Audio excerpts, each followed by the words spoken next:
Hey there, it's Clay. So if you are currently going through a breakup, you may very well be going through this experience called damage control mode. And damage control mode, just once again as a recap, is the sort of panicked, fear-based, anxiety-based place that a lot of people act from immediately after a breakup. You know, they might do the begging, the pleading, the promising that things are going to be different, even grand romantic gestures, buying expensive gifts, things like that. This is very common. This is something that, you know, a lot of people go through after a breakup. I've definitely been there in the past when I've gone through my own breakups. I've coached countless people through that sort of experience as well too. But what I wanted to talk about today is what actually doesn't work, because there are a lot of really widely held beliefs about how to get out of damage control mode that do not work, that you might hear from other coaches out there that just frankly don't work. The first of which is to go no contact. And don't get me wrong, no contact can be a great container for doing a lot of the work needed to get out of damage control mode. But just doing no contact by itself is not going to really help you out, because time alone is not going to get you out of damage control mode. A lot of times people will just say, hey, you know, just got to go no contact, just white knuckle it through it, just, you know, put that circle on, you know, the calendar 30 days out from today and just go through it and just suffer through those 30 days. And then by the end of it, you will miraculously feel better. That might work for some people, but I've talked to so many people, I've coached so many people who have done that, and they have just been a complete wreck even after 30 days, even after 60 days, even after 90 days. So don't think that time alone is going to heal all wounds. This is basically based off of the assumption that time is going to heal all wounds, which is of course the fortune cookie advice that you might hear around on the internet. What actually does heal wounds is focused attention on healing. And again, no contact can be a good container for that, for, you know, putting that attention and focus in on your own personal healing and all that sort of stuff. But just doing it by itself is not going to be enough. It's like meditating. You know, if you're going to meditate, you know, you have to like quiet your mind and focus your mind and all that sort of stuff. It's not just like sitting and not talking. You have to put some actual effort and focus in on it. Just in the same way, no contact itself is not going to be healing by itself. You have to actually use it.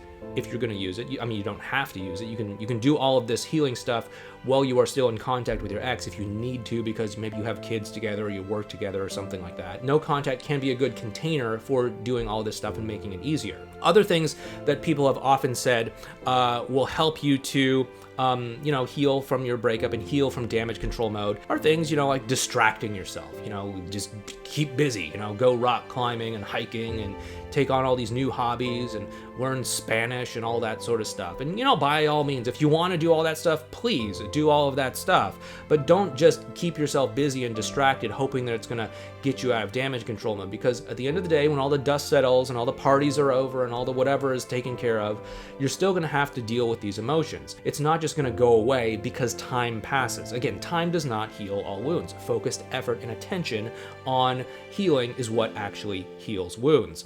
By the way, if you're liking this video, please make sure that you hit the thumbs up button for the YouTube algorithm and subscribe to this channel. These are totally free things that you can do to support out a small channel like mine. And of course, I'm greatly appreciative for all of you who have done this already. Other things that you might hear that you need to do in order to get out of damage control mode is to, you know, seek validation online. You know, this isn't necessarily something that people are going to advise you to do, hopefully. People do this anyway. You know, they'll do things like post a lot of stuff online to try to, you know, make their ex jealous. Or they'll try to post things online to make it seem as if they're living some sort of great life, hoping that the validation and the likes and the, oh wow, isn't your life great, and the, you know, thumbs ups and all that sort of stuff are gonna somehow lift them out. This is not good because it's causing you to seek external validation, which is incredibly common these days. Although it's not particularly healthy, it is very, very, very common these days for people to put too much importance on external validation.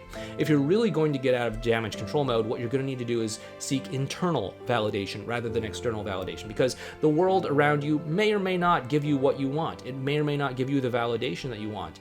The person that you're trying to impress may not be impressed. The person that you're trying to get a response out of may not respond to you in the way that you want them to. And if you're too caught up in external validation, whether that's posting impressive things online, trying to make people jealous, trying to make people have a certain opinion of you, or trying to make it seem as if your life is one way or something like that, that is very hollow. It's not going to lead to lasting satisfaction. I think you probably already know this. You probably feel this if nothing else, and I'm just here to confirm this to you if it is something that you need to hear. Of course, Other things that people also do to try to get out of damage control mode is to, try to improve themselves in some way. They might try to, go to the gym and try to lose some weight or get muscular or get in shape or something like that. They might try to get a new hairstyle or a new outfit or whatever the case might be.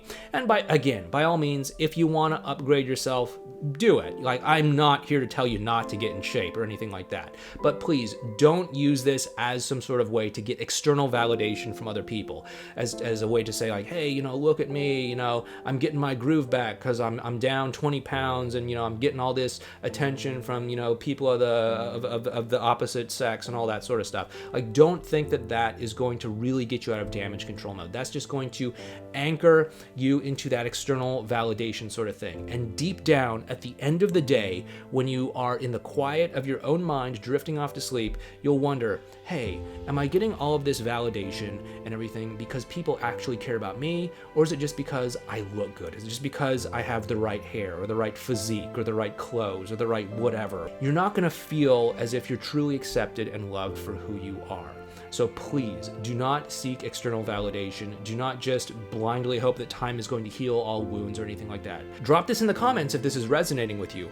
Time doesn't heal all wounds. Only focused effort and attention heals all wounds. So how do you actually heal the wounds from your breakup? How do you actually get out of damage control mode? We're going to be talking about that in this video right over here. We're going to talk about what actually is going on, what you need to address in order to pull yourself out of this, and what is actually going to make a meaningful, lasting difference, not just the temporary flash in the pan sugar high of validation. Go ahead and check out this video here, and I'll see you right over there.